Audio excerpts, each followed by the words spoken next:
was just 3 days ago that they were feeling great about themselves on offense, and then this happened.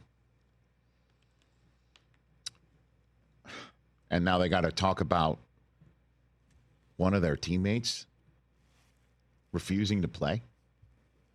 And it's not just anybody. It's DeAndre Campbell, who's been in the league since 2016 and was an all-pro in 2021 in Green Bay, and, you know, was on this team and playing some meaningful games and meaningful minutes, and then, you know, wound up sitting quite a bit last night because Dre Greenlaw was back. One of the guys I was saying, hey, these guys are going to return. Dre Greenlaw, one of the best in the business and in the game, who went down with an Achilles injury just running back onto the field during last year's Super Bowl that he was dominating in.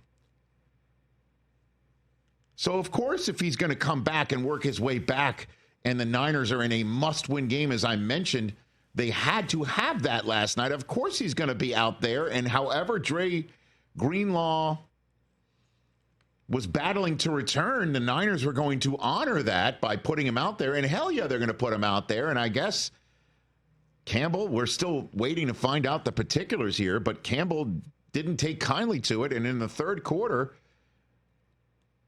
walked off the field. And it wasn't because he was hurt. After the game, this was a shocker because you never hear this. Hardly ever. I'll downgrade it from never. Hear this in the NFL. Take it away from Kyle Shanahan. Happened with DeAndre Campbell. He didn't play and he went into the locker room at some point. Yeah, he said he didn't want to play today. Play today? Yep. The coaching staff? He did when I asked him why he didn't want to go in. So. During the game or before? No, that was in the third quarter. Has that ever happened to you where a player said they didn't want to play in a game? No. Were you released, DeAndre Campbell? I don't. We'll figure out something, but I don't know that right now. Did he give you any reason why you didn't want to play today? No. With DeAndre opting to not go into the game, what do you need to do to ensure that you don't lose the rest of the locker room? I haven't lost anybody. That's somebody who doesn't want to play football. It's pretty simple. I mean, I think our team and myself, we know how we feel about that, so I don't think we need to talk about him anymore. Yeah. Yeah. And, of course, coaches are going to – and I could already see on your face over there. I know you're not a Kyle Shanahan fan, and when a coach loses a player like that, you usually lay it at the feet of the coach. Attitude reflects leadership. Is that a phrase? Well, I get, but you also can – and I will do this. I know you're saying, and I'm sure there's tons of people who share your belief and opinion.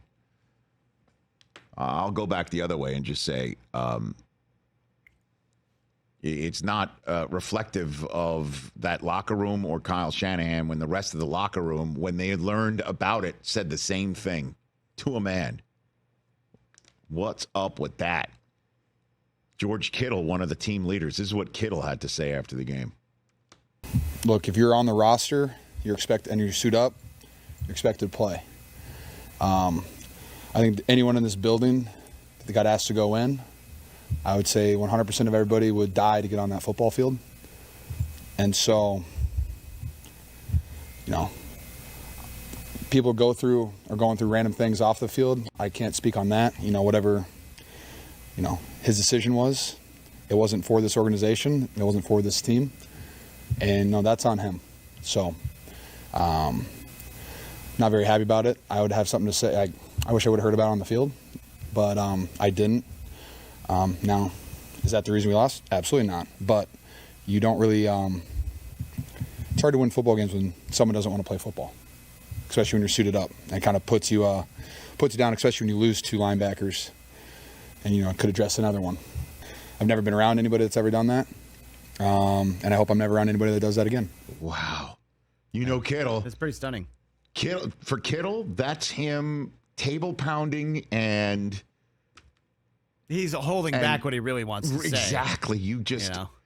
That is a mouthful for George Kittle. Yeah. And also a point of view that if Campbell was dealing with anything, his teammates would definitely back it up. To say, hey, let's all back off him or whatever. But the coach nor Kittle said that. And then in terms of anybody who might sit here and say, well, maybe Campbell, we should wait to hear from him. In terms of dealing with off-the-field stuff, Travarius Ward of the San Francisco 49ers lost his 1-year-old daughter due to heart problems in November. She would have turned 2 in November.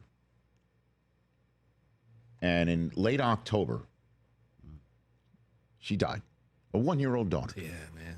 And Travarius Ward told our friend Mike Silver the following: "It's been hard for me personally to go to work every day, every game, even to practice or go to meetings." And that's the sort of stuff where you would lose the real world and you could throw yourself into. Yeah. "I almost left a couple of times," said Travarius Ward. "I know fans probably hate me for saying that, but F it, it's real life. It's bigger than football. This is the hardest time of my life for sure." Ward played last night and then had this to say about DeAndre Campbell afterwards. I mean, he's a professional. He's been playing for a long time. I mean, if he didn't want to play, he shouldn't have dressed out. You know, he could have told me that before the game. So I feel like there was some sucker that he did. Definitely hurt the team because, you know, D went down. And we needed a linebacker, you know. And I think Flynn was banged up, too. So for him to do that, that's some sucker stuff to me, in my opinion. Like, it's probably going to get cut soon. So, you know, it is what it is with that. That's some sucker stuff. Because Greenlaw did, at one point, have to come out of the game. Yeah. This is his first game back. He was a little blown up. He was balling, too. Blown Right. up, yeah. Just like Dre Green, which is why Dre Greenlaw was playing. So I feel for the 49ers. That this is the way the season ends. They get swept by the Rams. They have a total disaster happen with a player who refuses to play. So now the rest of the team and organization have to answer for that. And well, they got to make a decision on Purdy at some point, and I feel they're going to sign him to that long-term deal anyway. But that'll be part of a conversation. But the ultimate is they have to face the fact that their season is not going to end with an NFC title defense in the playoffs, which is wild. Didn't see it coming. I thought they were going to win the division. Did we all choose them to win the division? I was just looking back. I did. I had Rams second. They had, to me, one of the deepest rosters in the NFL, and they got completely injury ravaged. Other teams do too. Overcome it. Niners couldn't. The thing too is nobody expected Christian McCaffrey to be out as long as he was, you know, in the preseason. And then he goes down in the snow, and so does Jordan Mason. Right. Listen, this is the way the final year of Purdy's contractual affordability ends. Ayuk hardly plays a lick. He gets signed long-term. Debo gets the dropsies, including one in a game that they could have still won if he had caught that potentially. He probably would have scored on that play. There's no question. Right. And then DeAndre Campbell walks off the field. Everyone's wondering what the hell's going on in this place. Didn't see it coming. But the season is over for the defending NFC champs, and it's up for grabs. Who wants it? Tons of teams can get it. Catch the Rich Eisen Show every single day on the Roku Channel, 12 to 3 Eastern, for free.